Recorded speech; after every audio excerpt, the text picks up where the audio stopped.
Assalamu alaikum everyone. Noor here with Noor Spoken World. How is going?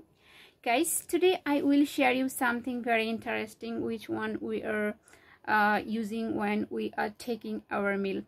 আজকে আমি আপনাদের সাথে এমন কিছু সেন্টেন্সেস ইউজ করব শেয়ার করব যেগুলো আমরা আমাদের খাবারে আমাদের সবচেয়ে গুরুত্বপূর্ণ কাজ খাবার ওইটার মধ্যে বলে থাকি। যদি খাবারটা ভালো হয়, the food is tasty or delicious.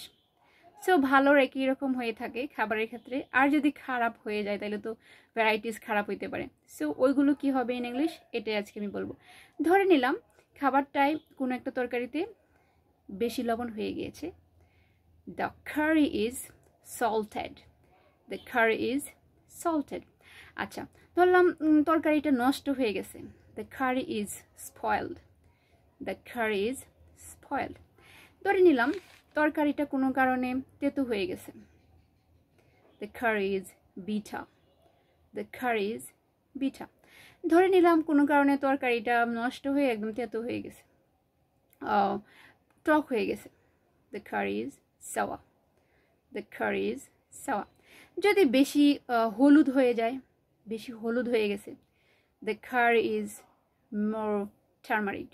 The curry is more turmeric. ধরে নিলাম খাবারটা কোনো টেস্টে হইল না। The curry is tasteless. The curry is tasteless.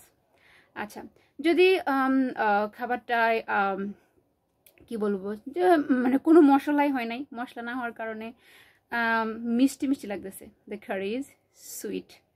The curry is sweet. আচ্ছা, ধরে নিলাম বেশি ঝাল হয়ে গিয়েছে।